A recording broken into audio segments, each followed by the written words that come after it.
Good morning, ladies and gentlemen. Welcome to the System1 Group PLC Annual General Meeting. Throughout this recorded meeting, attendees will be in listen-only mode. Questions are encouraged and can be submitted at any time using the Q&A tab situated on the right-hand corner of your screen. Just simply type in your questions at any time and press send. The company may not be in a position to answer every question submitted today. However, all questions will be reviewed with the responses published on the Investor Meet Company platform. I'd now like to hand over to Chairman Graham Blashell. Good morning. Good morning.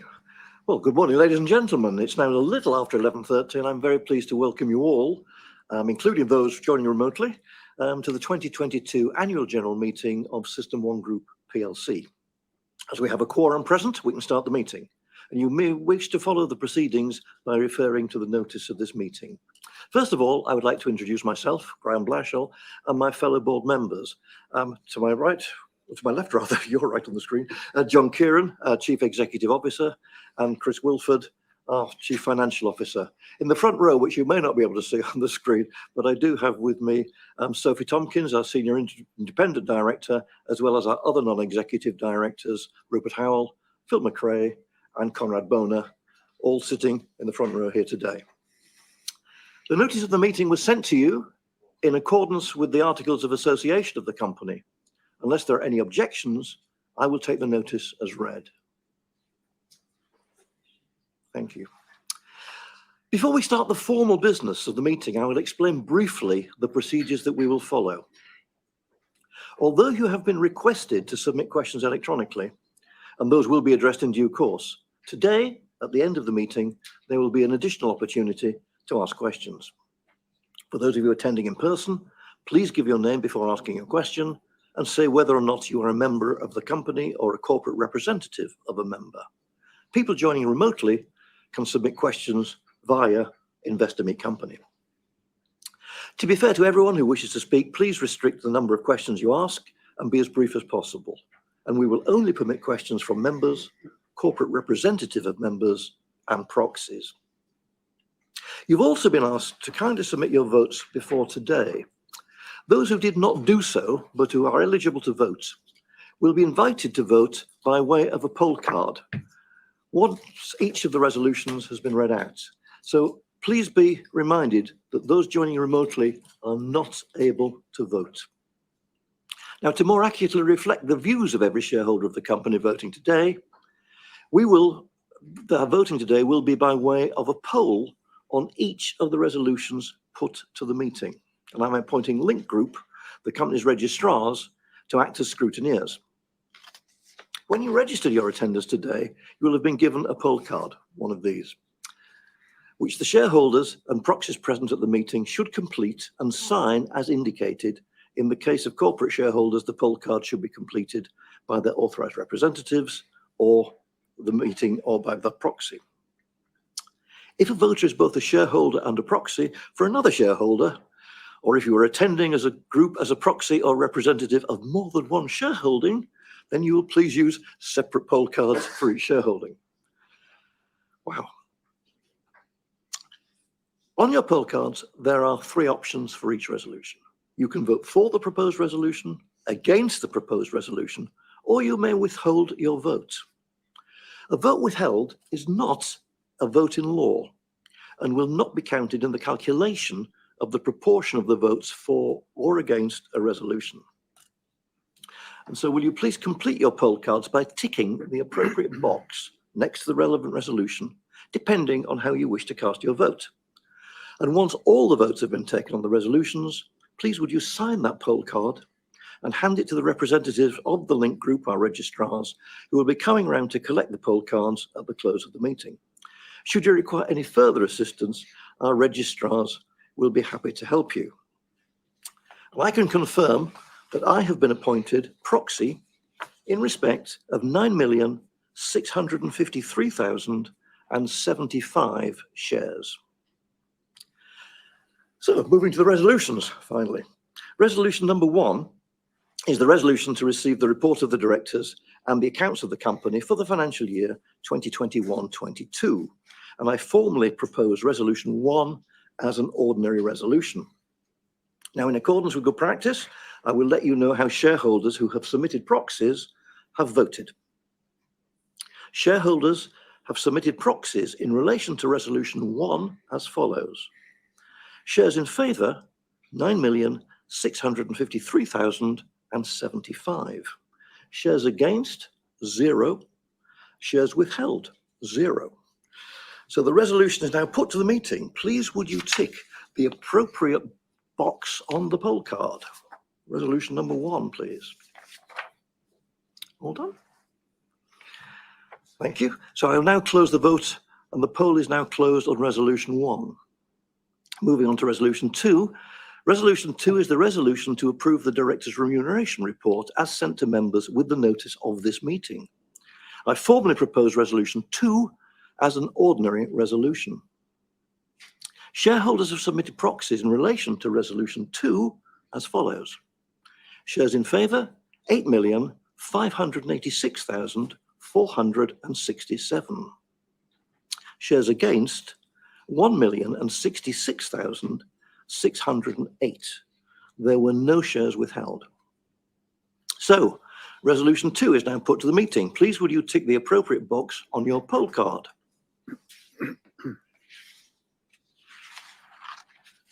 Thank you. Right, that vote is now closed then, and the poll on Resolution 2 is closed. I now come to the resolution to elect the election of directors, which is actually Resolutions 3, 4, 5, 6, 7, and 8. In accordance with the Articles of Association, all directors of the company are retiring, and except for myself, Graham Blashill, are all offering themselves for re-election. In line with the best practice of standards of the UK Corporate Governance Code, and having served 9 years as an independent director of the company, I shall be standing down at the close of this meeting. I've greatly enjoyed my time with the company, and I wish my fellow directors and all the members of the staff my very best wishes for the foreseeable future. So, Resolution 3. Resolution 3 is to re-elect as a director of the company John Kieran, the company's founder and chief executive officer, and I formally propose Resolution 3 as an ordinary resolution. Shareholders have submitted proxies in relation to Resolution 3 as follows. Shares in favour, 9,651,210. Shares against, 1,265, and shares withheld, 600. So the resolution is now put to the meeting. Please would you tick the appropriate box on your poll card for Resolution 3. Thank you. We'll now close that vote, and the poll on Resolution 3 is closed. Moving on to Resolution 4. Resolution 4 is the resolution to re-elect Sophie Tompkins, sitting in the front row, who is our non-executive director. I formally propose Resolution 4 as an ordinary resolution. Shareholders' votes have been submitted as proxies in relation to Resolution 4 as follows. The shares in favour, 9,651,170. Those against, 1,305. And shares withheld, 600. So that resolution, number 4, is now put to the meeting to vote. So will you please now tick the appropriate box on your poll card. Thank you. So I now close the vote on Resolution 4. That poll is now closed. Resolution 5 is the resolution to re-elect as a director of the company Chris Wilford, who is our Chief Financial Officer. And I formally propose Resolution 5 as an ordinary resolution. Shareholders have submitted proxies in relation to Resolution 5 as follows. Those in favour, 7,138,863.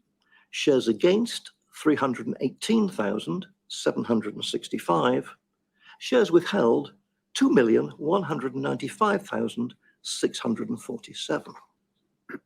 This resolution is now put to the meeting to vote, and so will you please now tick the appropriate box on your poll card for Resolution 5. Thank you. So I close the vote, and the poll is now closed on Resolution 5. Resolution 6 is the resolution to re-elect Rupert Howell, who is a non-executive director. I formally propose Resolution 6 as an ordinary resolution. Shareholders have submitted proxies in relation to Resolution 6 as follows. Shares in favour, 6,000,000 304,601. Shares against, 3,347,874. Shares withheld, 600. So this resolution is now put to the meeting to vote. Will you please tick the appropriate box on your poll card for resolution 6? Thank you. So the poll on resolution 6 is now closed. Resolution 7 is the resolution to elect Philip McRae, who has been appointed a non-executive director since our last annual general meeting. And I formally propose resolution 7, excuse me, as an ordinary resolution. Shareholders have submitted proxies in relation to resolution 7 as follows. Shares in favour, 5,788,670. Shares against, 3,820,754. And shares withheld, 43,651. This resolution is now put to the meeting to vote.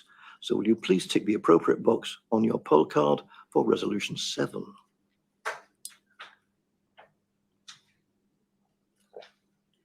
Thank you.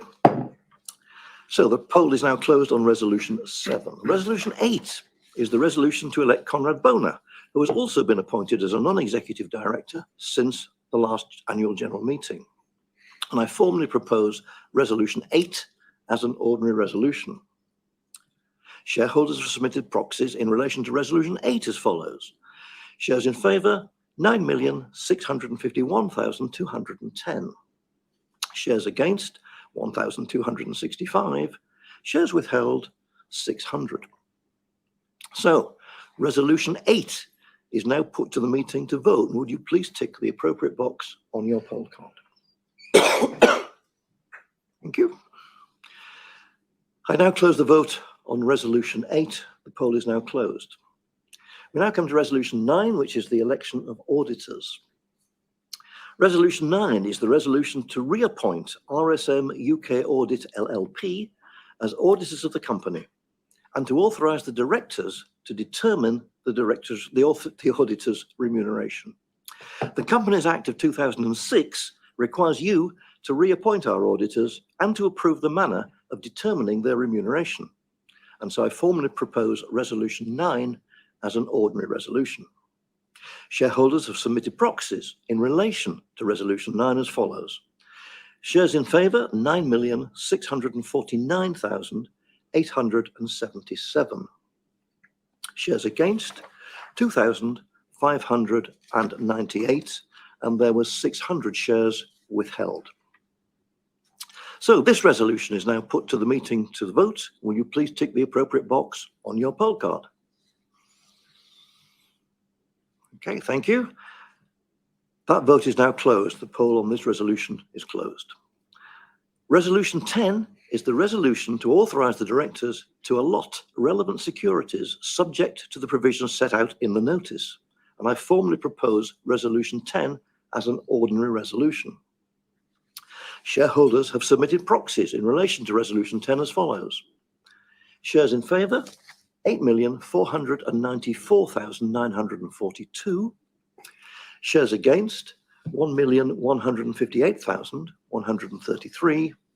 And there was 0 shares withheld. So resolution 10 is now put to the meeting to vote, and will you please tick the appropriate box on your poll card?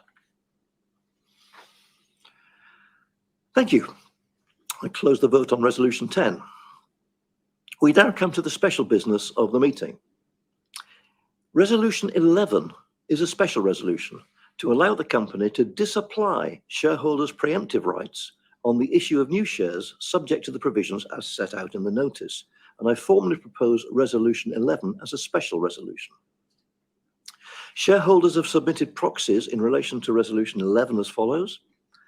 Shares voted in favour, 6,280,175. Shares against, 3,372,900. And the shares withheld, 0. So, resolution 11 is now put to the meeting to vote. Would you please tick the appropriate box on your poll card? Thank you. I now close the vote formally. The poll is closed on resolution 11. Resolution 12 is a special resolution to allow the company to disapply shareholders' preemptive rights on the issue of new shares in connection with an acquisition or specified capital investment subject to the provisions as set out in the notice. And I formally propose Resolution 12 as a special resolution. Shareholders have submitted proxies in relation to Resolution 12 as follows. Shares in favour, 6,280,175. Shares against, 3,372,900.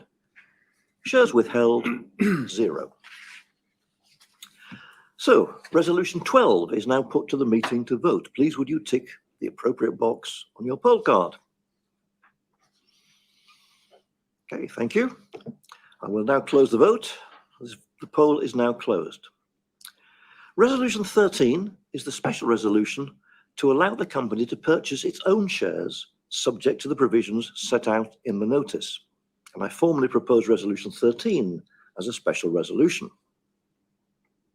Shareholders have submitted proxies in relation to Resolution 13 as follows. Shares in favour, 8,815,680. Shares against, 837,395, and there were no shares withheld. And so Resolution 13 is now put to the meeting. Please would you tick the appropriate box on your poll card.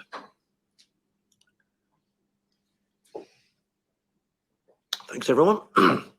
So I now close the vote, and the poll on Resolution 13 is closed. Resolution 13, you may be pleased to hear, was the final resolution of the AGM, and that concludes the formal part of the meeting. So thank you for joining us here today in the room and, of course, remotely.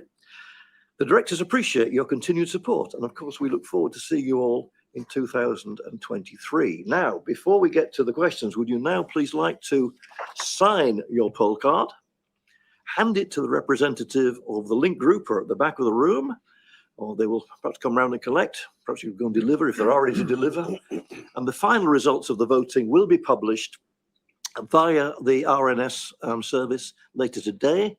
And of course, we will also be publishing the results on our website as soon as is practicable.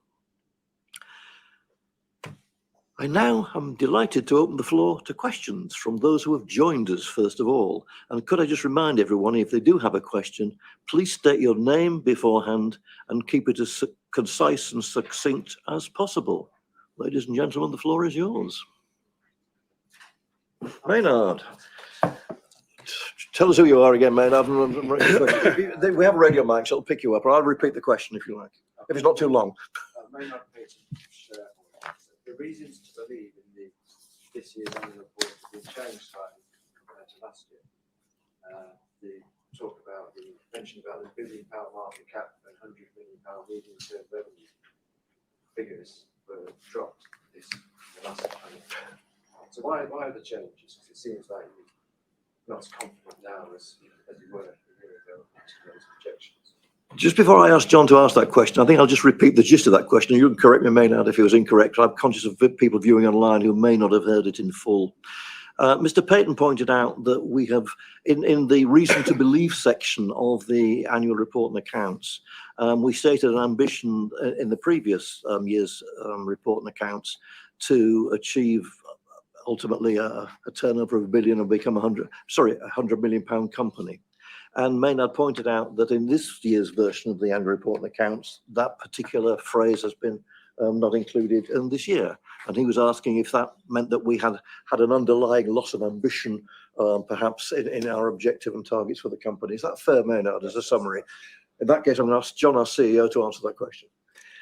Maynard, the ambition is as big and as strong as it has always been. It wasn't particularly deliberate, I think, putting it together. But at the same time, I mean, let's keep it real. Realism and belief. If that's an infinity loop that are two things that you want to reinforce each other. But, our last year's results, were, as the report said, not spectacular at the top level, far from it, but, 5%. But underneath that, there is the growth of, if you like, the business that we've created over the last few years in the predict your, improve your, automated platform. We made a conscious decision to take those numbers out. To put them in the year before. Yeah. Thinking we could achieve this because they are bold numbers Yeah. compared to where we were a year ago. Yeah. And you've taken them out. So the impression you get, even though you still think that it's achievable, Yep. is we're not going to repeat it. The impression you give is you're less confident. Well, I think I would apologise on John's behalf then if you feel that we're less ambitious and confident. What I would point to, and I think it's important for all shareholders, is to recognise that this has been a company in transition. And I mean, the ambition, believe me, is still there. The fact is that we've spent about £6 million of shareholders' money, a little bit more, in fact, over the last 2 to 3 years. And in that process, we have developed the platform. And as you've seen in the releases that we've been making quarterly now, and more recently, and up to half year, how the growth of data products is really accelerating very, very rapidly. And so to that extent, Mr. Payton, I mean, it certainly is the case that we believe that that money is well spent. We believe that the transition is really going very successfully and is moving forward at a pace that we're very pleased with. But John is absolutely right. We've got a turnover today of, well, the last reported year was just over 20 millions. 24, as Chris is whispering in my ear, which is very good. Thank you. We have to be realistic. We're on a journey. Believe me, the end point of that journey is just the same as we stated before, I promise you. Any more questions? Oh, so well, let's just go one from Maynard, shall we first? We'll have an online question as well. Yeah. You said from the previous year, you're comparing your products to you're right, the legacy of the competition 100 times faster. This year it's 20 times faster, which sounds like the competition are even catching up, or your products are perhaps not as fast as you thought they were the previous year. So these little there's deliberate changes here, and it's not clear why you've made them. So just so again, for people on the line, Maynard's kind of repeating the point that he still feels that that we're communicating a lack of ambition in the wording in our annual report. I think it's a change to ambition. I don't know, but that's the. It's a reflection, the 100 to the 20 of reality. So we monitor the competition very in great detail. Literally and a lot of it is claimed, by the way, rather than reality. So, but based on claimed speed, your example, it's 20 times faster now, not 100, which you're right to say the competition are putting in effort to get faster. Okay. So our results are all delivered, not just claimed, in actual fact, within 24 hours, often quicker. All right. Now, how much faster does it need to be for marketeers to make decisions on advertising development? Not much, okay? So there's a sort of a limit to how much that becomes the thing that customers choose us for. Price is pretty much doing a similar thing. The prices over the years have, come down. We've led it, and others are doing their best to do the same. The piece that is the reason to believe that is head and shoulders and significantly different is the predictability, the accuracy of the predictions, and the efficacy of our improvement guidance. So the predict your and improve your, and that is what customers are actually buying. Then the fact that it's delivered literally within 24 hours and at a price that's so much cheaper than it used to be, that means that they can test early and test often. You don't need such a, if you like, headroom on price and speed, because it's really about these big companies are spending huge amounts of money, and are they actually getting a return on that money, profitable, short and long term? That is the thing that is basically driving, our acquisition of new customers and big ones. Yeah, I assure you that all the board of directors and the staff, we keep on believing. We really haven't given up. I'm going to ask Chris now, if I may. We have a couple of questions online. And Chris, could you read out the first one, please? Yes, we have a question from Peter S. What happened to the lawsuit against the USA SYSTEM1? And that's something. I'm going to hand it straight back to Chris again, I think, because he's the perfect person to answer his own question. Yeah, and that's something where, as and when there's news, we have been updating the market. We haven't updated the market recently. There is no news. We're waiting for the Southern District of New York Judge Ramos, to consider and rule on the motion to dismiss from the US System1. And we keep thinking it's going to be this month or this week, but we're still waiting. And yeah, we just have to allow him to take his time and make the right decision. It has been almost 6 months now, I think, hasn't it? Yeah. Do we have another question online? We do have another question online. Please, could you expand on the reasons for the review of strategic options? Well, I'll take that to start with, and perhaps Sophie, do you want to contribute as well? Yeah, let me say, the reason fundamentally is we recognise that, notwithstanding all the investments that we've made and the progress that we genuinely believe we're making, we recognise that the actual revenue and profit performance has been relatively modest over the years. We're a profitable company, we're cash generative, but frankly, we thought the time was now right, having made the investments that we've made, and we're staffed up and geared and very ambitious and hopeful to achieve the objectives, going back to your earlier point, Mr. Payton. But nonetheless, we have to recognise that we are still a challenger in the marketplace, in reality, against some much larger players. And therefore, it seemed to us sensible to simply ask ourselves the question, should we be looking more widely than that ourselves? Are there other opportunities that may be available to us? And that was really the question. And I mean, this is true of all companies. I'm not talking specifically of System1. How can we distribute our products better? We have partnerships which we're now developing. Could those partnerships be developed more strongly in a different manner, perhaps? Could we be looking, not necessarily, I don't think, to acquire, but are there other opportunities of working with other groups and whatever? Or do we have specific attributes in our business which perhaps we haven't sufficiently recognised that could be applicable elsewhere? So there are a variety of different routes. And it just struck us that we ought to just take a step back from the day-to-day level of the business. And you recall the timing of this review announcement was we were on the verge of returning a significant amount of cash to shareholders. And in discussion with some shareholders, it was suggested to us that before we took that step, it might just be sensible to see what uses of the cash there could possibly be, internally or externally or elsewhere. And on that basis, we said, okay, that actually is a good prompt to the board as a whole.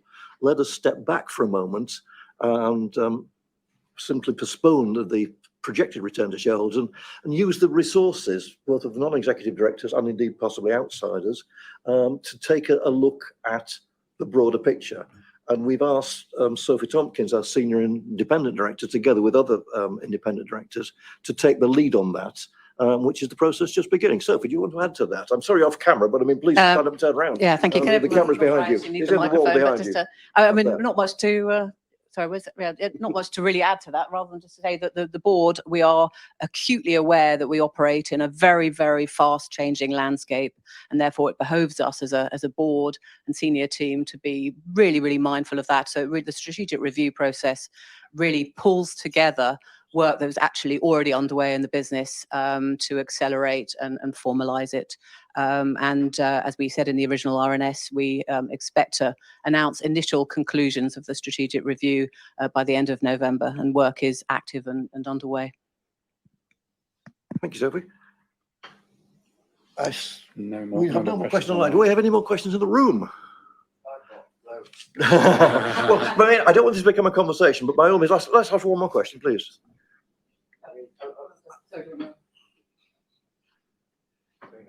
Shareholder. Just going back to the tender, it just seemed over some of the announcements over the summer, you made a decision about buybacks and tender offers, then buyback, then a tender offer, then you cancelled them both. It doesn't seem quite indecisive. So whose idea was the tender offer? Was that a System1 idea or an outside shareholder? I think the simple answer to your question is, I'm sorry if it appears indecisive. I thought I'd try to explain the background just a moment ago about why we decided to postpone. No, we've always been conscious of capital allocation. And in fact, if you look back at our history, and you've been a shareholder for many years, that we have always had a history of returning cash, surplus cash, which we felt we didn't want to invest further into the business, back to shareholders because it's shareholders' money. The impact of COVID and the the way that we had to batten down the hatches for the business over the period of 18 months or so, there's a great degree of uncertainty, meant that, well, cash balances had probably built up rather more than they might otherwise do. You recall we suspended the dividend at that period as well, because going into that COVID process, and you know this was true of the whole marketing services industry worldwide, nobody knew what to expect, how long it might last, and I mean, there was a fear at one point the whole thing could be existential. And so we really did clamp down very, very significantly at that time. Now, the result was we had significant cash balances, which you'll be aware of, in the balance sheet. And we were literally talking about, as you say, progressively, and we thought prudently. I mean, some shareholders might have argued that we could have gone further with the original buyback in the market, but we chose to be prudent to just make sure that there's going to be a recurrence of the pandemic, second or third waves or whatever. And we wanted to be sure that the business was sound, which it always is. As you know, we've got very low levels of borrowing, and we have cash balances. As I mentioned to you, it was in discussion with some of our institutional shareholders who were obviously very concerned about capital allocation as well. But they suggested to us, what do you really think are the best uses of your capital? And should we just be returning it to shareholders, although they're always very keen to get their money back? And it was that prompted the review we're now in. Now, it could well be that in 2 or 3 months' time, we will reach a conclusion which exactly reinstates the status quo. But it was felt to be a sensible thing to do at that point in time. So I'm sorry if it appeared to you as being a little bit uncertain or whatever, but I assure you it was actually a progressive series of decisions which we felt were the right ones for the business. Maynard, can we just check Maynard's microphone is on? Oh, sorry. Because apparently people still can't hear it. It is, okay. Right.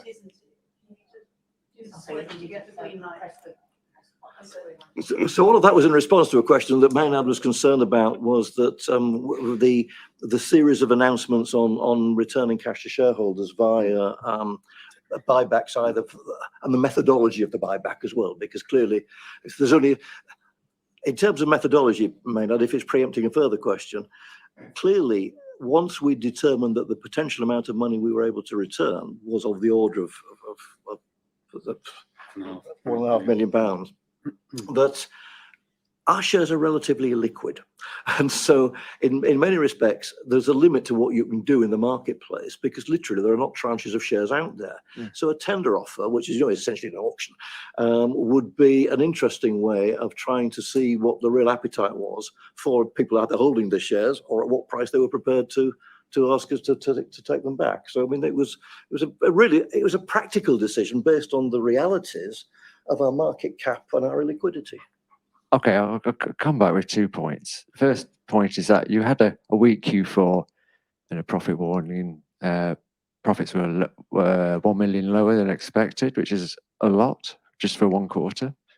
So the business didn't seem that stable, and it just seemed odd that all of a sudden you have a loss in the second half, and then you're thinking about returning money. It's perhaps maybe that could be a decision put off for a few years' time when the business is on a more stable footing. I think there are two separate issues if I just come in, Maynard. Well, I'll pass to Chris in just a moment. The issue in the quarter that you're referring to, we made full reference to in our releases, and that was because there was a clear case of over-optimism, ambition, call it what you will, on behalf of our US business. Remember, this was over a time when through COVID, travel to the United States was impossible, and we were operating remotely, and the US business did not return the expectations that we're looking for in Q4 of the financial year that we're now just reporting on. And so we had to take rapid action to deal with that. And in fact, our CEO was over in the US for the best part of 3 months dealing with that particular issue. And that's what led to that particular trading issue for that quarter. The issue of the cash balances accumulating over the last 3 or 4 years is an entirely separate issue, because that's just the way the cash is generated in the business. But Chris is a better person than I am to reiterate that point. Let me have a go. So if you look at our total cash balance, it's been around, it was around 10 million when we made that decision, including 2.5 million of borrowed money. And therefore the question in our minds was, is that enough for dire events, loss absorption, etc., etc., etc. What's the company turning over? How fast is the company growing? And clearly, the faster the company is growing at the time, the more the argument for having that, having the working capital and for that working capital drag that you have when you're growing really, really fast. Now, we signaled at the start of the year that we would be growing less quickly. In fact, we perhaps wouldn't be growing at all in the first half of the year, if you remember the Capital Markets Day. And therefore, we had this cash, regardless of profitability, we had a pile of cash at the time that we felt was more than we realistically needed for our medium-term requirements. Now, what's changed since then? Not a massive amount, though. I think most of, in fact, we're getting some chat on that you can't see. There's getting some chat about the economic environment has changed globally. Nothing to do with System1, but out there it's a lot more challenging than it was in February and April. So that's one reason, perhaps, to put one's foot on the ball and consider whether this is the greatest time to do a tender offer for 1.5 billion. Perhaps it should be less, but that's now all wrapped up into the broader strategic review. Okay. Is there more questions online, or do you want me to? We've just got supportive comments about hanging on to the cash at the moment. I mean, well, from an outside shareholder perspective, I mean, cash is good. I mean, you're getting pressure presumably from. It's your cash, Maynard. But you don't know what the future holds. That's quite. And you look at the second half performance. I think it was a loss, and you think, well, is that going to continue? I mean, I don't know. But I mean, that goes on different questions about the bespoke consultancy work. As an outside shareholder, we don't know if that's withering away or if it's going to come back. So we're thinking, well, okay, maybe cash is good, and you don't return it. And it just seems indecisive over the summer.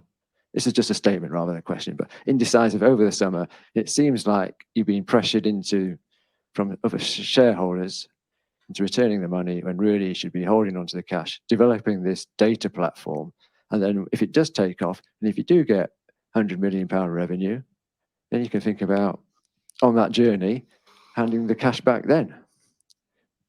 Isn't that a better idea, John? Thank you for that thought. I mean, this is rapidly becoming a conversation. I think I'm conscious that it's being streamed online as well. So do you have any more specific questions, which I think would interest the wider audience of shareholders? Because the alternative would be we could close the meeting in that sense. You could have a conversation with us informally to answer your specific requirements, if you prefer. I'll ask one final one on the bespoke consultancy work. Is that now going to wither away? What's the concentration? Because you've hired more people in the States. Yeah. So what's their job now? Is that to bring back more bespoke consultancy work, or is it to focus on the data? No, the focus of the sales team, all of them, is building the future business, which is the test your ad, test your brand, test your idea platform, together with consultancy at scale.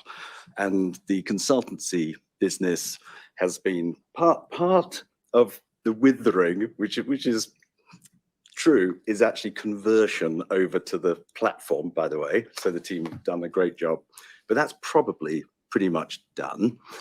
And the future of this business, over what period of time, is a predict and improve using the platform and being able to scale that and deliver it overnight at an amazing price, but with real numbers to prove that our predictions actually get that massive marketing spend to turn into profit. That is the future, and it's managing the two things. So not trying to hold on to the bespoke, tailor-made old business. There'll always be some, but that's the past, and it's probably a useful thing to be able to do, because sometimes just as part of the process of getting a customer onto the platform, there's a degree of bespoke to win. But yeah, it's not the future. The future is the data business as it's been defined, together with the consultancy. And we have been very successful in migrating a great number of our clients from a sort of transactional ad hoc bespoke consultancy into using the platform and its parameters. And those customers have become very satisfied and are very now regular and frequent users. Yeah. I think what I'd like to do, Matt, unless there's really anything more to come from the room, is I'd like to sort of formally close the question and answer session, if I may, and say that the meeting is now closed and thank those shareholders who have joined us today. So that will close that. But we will make ourselves available right now over a cup of coffee or whatever, by all means, to have an informal conversation with you. And if there are any further questions, we'd be happy to sort of discuss your thoughts on the business. Of course we would. So thank you all, ladies and gentlemen. And one last comment, if I may, Graham. Because Graham, you know, you have shouldered us, you have guided us over the last 4 years, and before that as a non-exec. And we're going to have a proper lunch, by the way, you know, to do this justice. But I just wanted to say thank you on behalf of the board, the exec, the staff, and shareholders, because it hasn't been easy. But it's been eventful, yes. But you've been brilliant, and really, you know, held us all together, and very grateful. So I don't know. At this point, I think I should say thank you and good night. That's great. Thank you to the board from System1 Group for your time this afternoon. Could I please ask investors on the call not to close this session, as we'll now automatically redirect you for the opportunity to provide your feedback in order that the board can better understand your views and expectations. This may take a few moments to complete, but I'm sure will be greatly valued by the company. On behalf of the board of System1 Group PLC, we'd like to thank you for attending today's annual general meeting online, and may I wish you all a very pleasant afternoon.